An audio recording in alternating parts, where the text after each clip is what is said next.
Well, hola people, konnichiwa, begini bersama Salvian di channelnya Kudetek.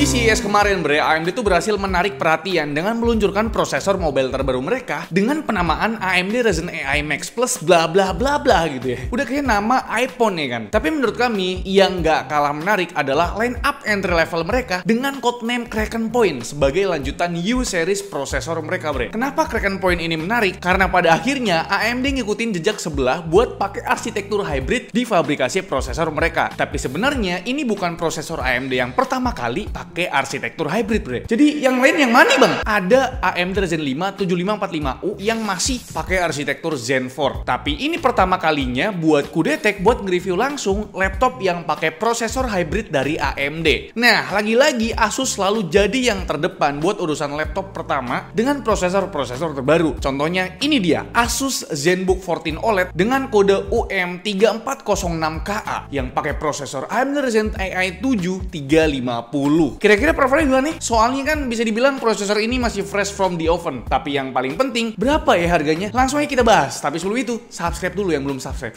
Jadi AMD Ryzen AI 7350 di sini punya 8 core dan 16 thread. Yang konfigurasi core-nya terbagi jadi 4 core Zen 5 dan 4 core-nya lagi Zen 5C. Agak beda nih penamaannya, bukan pakai performance ataupun efisiensi core kayak sebelah. Buat clock speed-nya, core yang Zen 5 up to 5 GHz, sedangkan core yang Zen 5C up to 3,5 GHz dengan TDP up to 28 Watt. Kalau soal skor sintetisnya, sayangnya masih di bawah ekspektasi kami. Memang ya, skor single core-nya cukup kenceng, tapi buat skor multi-core processor ini masih kalah kenceng dari abangnya, yaitu Ryzen 7 8845HS. Tapi wajar sih lawannya tadi merupakan prosesor high performance. Kalau dibandingin yang selevel, misal lawan Core Ultra 7 258V, prosesor ini masih lebih kenceng 30% Jadi lawan sebenarnya ya Lunar Lake dari Intel, atau bisa dibilang Ryzen AI 7350 ini adalah penerus U series-nya AMD Yang nggak kalah mantep ada di spesifikasi NPU-nya. NPU di sini pakai AMD XDNA 2 yang kemampuan komputasi AI-nya up to 50 TOPS. Ini hardware NPU yang sama yang dipakai sama line up Ryzen AI 300 series lain dan juga Ryzen AI Max series. Kalau di total sama CPU dan GPU-nya, kemampuan komputasi AI di laptop ini mencapai 66 TOPS yang udah pasti sangat capable buat jalanin teks AI reguler kayak misalkan Copilot by Windows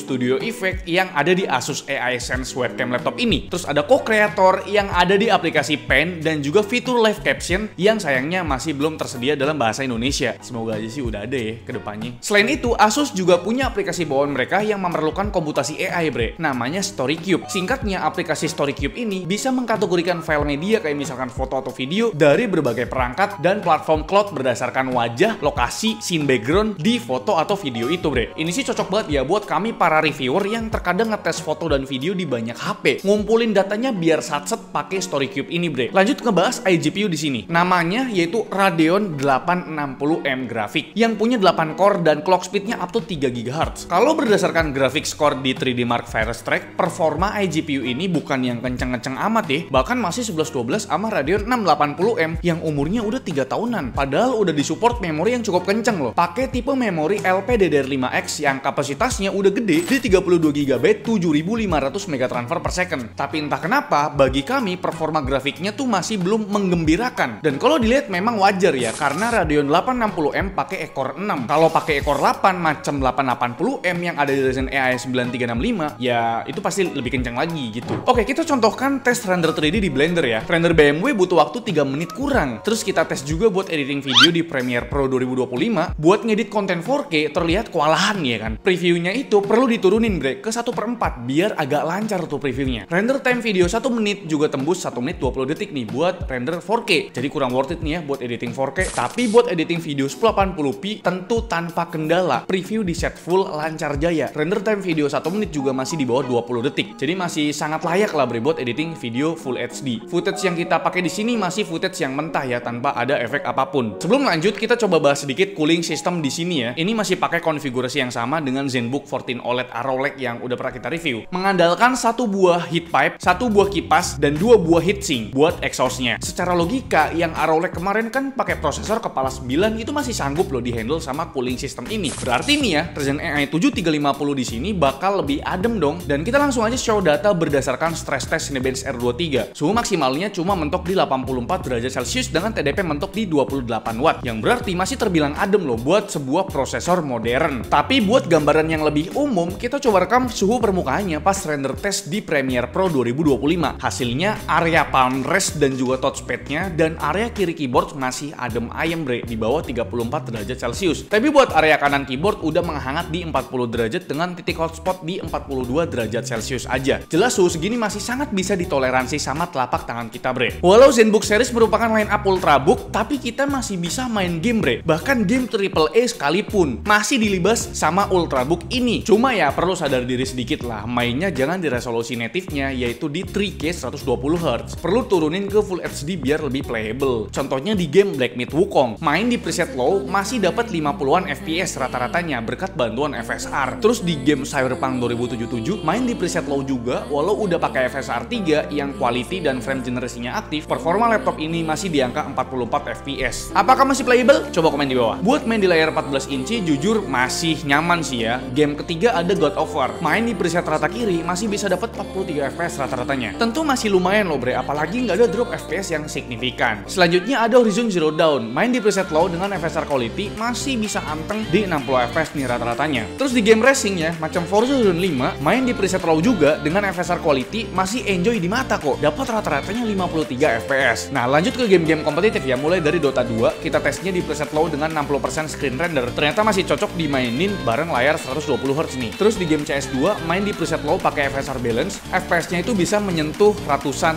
FPS, tapi memang beberapa kali drop sampai di bawah 40 FPS bre. Terakhir ada Valorant. Ini jadi game satu-satunya yang kita mainkan dengan resolusi native 3K alias 2880 x 1800p. Hasilnya masih sangat cocok dimainin bareng layar 3K 120Hz ini bre. Dari tadi kita udah mention resolusi dan refresh rate yang ada di layar ZenBook 14 OLED ini. Gimana nih kualitas panelnya? Jelas ya, super nikmat buat dipandang ya kan. Karena memang pakai panel Asus Lumina OLED yang coverage gabutnya udah jelas perfect di 100% sRGB dan 98% P3. Udah gitu angka akurasi warnanya juga di bawah 1 delta E. Yang berarti ini super akurat bre. Tingkat brightness minimumnya juga udah super redup layaknya panel OLED dengan angka maksimum brightness yang mendekati 400 nits. Siap ditempur walaupun di outdoor sekalipun nih. Oke, sekarang kita lanjut ngomongin tempar tempur ya. Tentu setiap line up-nya ZenBook udah punya standar military grade MIL STD810H yang berarti lebih durable ketimbang laptop lain karena udah lolos beragam pengujian yang berat dan ketat. Dari build quality-nya aja udah langsung berasa kalau laptop ini solid ya. Material yang dipakai didominasi aluminium metal. Jadi walaupun durable, bobotnya tetap enteng, cuma 1,2 kg aja. Dan ketebalannya nggak sampai 15 mm ya. Ini tipis bener bre. Tablet aja ada yang 2 cm lebih. Tablet apaan tuh? Soal desain ini masih pakai baza desain yang sama dengan ZenBook 14 OLED Arrow Lake yang udah kita review sebelumnya. Kalian bisa tonton, linknya ada di deskripsi nih. Cuma bedanya yang versi AMD Kraken Point ini pakai finishing jet black yang bersahabat dengan bercak sidik jari. Ini kita ngelapnya agak susah nih bagian punggungnya ya kan. Jadi di sisi punggung itu tetap mempertahankan trademark ZenBook dengan siluet huruf A yang cukup manis. Dan buat engsel layarnya ternyata bisa dibuka rata sampai 180 derajat. Ya ini ciri khasnya laptop-laptop Ultrabook lah. Dan apakah bisa dibuka pakai satu jari? Coba kita langsung contohin. Kadang dia bisa dibuka sampai satu jari, kadang keangkat bre. Harusnya untuk kelas Ultrabook itu bisa dibuka satu jari. Nah itu bisa dibuka satu jari. Terus buat bezel layarnya udah super tipis dan di bezel atas ada banyak perintilan. Yang pasti webcam di sini udah bisa rekam up to 80p 30 fps. Terus ada privacy shutter dan bisa dipakai buat login biometrik via Windows Hello nih. Dan berikut sampel webcamnya. Dan ini dia untuk kualitas perekaman menggunakan webcamnya Asus ZenBook 14 OLED. Yang mana ini udah bisa rekam video up to 1080p 30 fps. Fitur-fitur yang ada seperti Windows Studio Effect di sini ada automatic framing ya. Ya udah pastilah ya, ini fitur yang wajib ada. Terus ada background effect, background blur. Di sini ada standard blur dan ada portrait blur biar portraitnya lebih natural lagi. Dan untuk mikrofonnya jujur aku suka sih ya. Dia bisa ngilangin noise di background dan juga lebih clear gitu untuk mikrofonnya karena mikrofonnya di sini ada stereo kan. Dan di sini sudah ada privacy shutter. Tuh. Terus Webcamnya ini bisa dipakai buat face unlock atau face recognition. Jadi security-nya tuh lebih canggih lagi lah. Biasanya kan cuma pakai PIN atau password, di sini udah bisa pakai face unlock gitu. Jadi webcamnya tuh ya kepake gitu loh bro. Tapi gimana menurut kalian? Coba komen di bawah. Kita lanjut bahas desain ya. Punya keyboard yang compact dengan single backlit warna putih. Yang sayangnya heritage of power button di sini tidak dedicated alias nyampur sama tombol lain yang ada di keyboard bre. Dan buat touchpadnya punya area yang cukup luas ya. Buat standar form factor 14 inci nih. Dan buat surface-nya ternyata ya licin dan punya fitur number pad 2.0 sebagai pengganti numpad. Jadi buat akuntan atau orang keuangan, Ultrabook ini masih proper bre. Ngebahas soal percolokan nih, walau bodinya tipis tapi tetap dikasih HDMI full size. Sayangnya buat port USB-nya cuma ada 3 yang terdiri dari 2 buah port USB Type-C, yang satu udah USB 4 dan satu lainnya lagi masih USB 3.2 Gen 2 dan satu portnya lagi USB 3.2 Gen 1 Type A. Untungnya baterai Ultrabook ini terbilang awet, jadi port USB Type-C-nya bakal sering nganggur. Walau punya kapasitas yang sama dengan ZenBook 14 OLED Arrowlake di 75 Wh, tapi baterai life-nya yang line up AMD Kraken Point ini hampir 3 jam lebih awet. Gokil AMD yang sekarang ya kalau soal efisiensi daya bre. Intel kudu sungkem sih ya. Chargernya sendiri cukup compact dengan rating 65 watt. Karena kapasitas baterai yang cukup besar, charging time-nya juga agak makan waktu nih. Ngecharge sampai full itu butuh waktu 2 jam kurang. Nah, soal utilitas pendukungnya, di sini ada My Asus yang selain buat monitoring bisa juga dipakai buat otak-atik beragam pengaturan. Kayak misalkan charging mode, fan profile, bisa atur besar VRAM-nya, terus bisa set fitur OLED Care biar layar OLED-nya nggak gampang burn in. Bisa set color gamut juga dan masih banyak lagi. Terus buat speakernya di sini merupakan speaker stereo hasil tuningan Dolby Atmos yang udah pasti sound quality-nya nggak murahan. Jadi memang ini speakernya udah bagus kok ya buat kelasan ZenBook karena memang ini kan laptop premium gitu. Berikut sampel speakernya bre.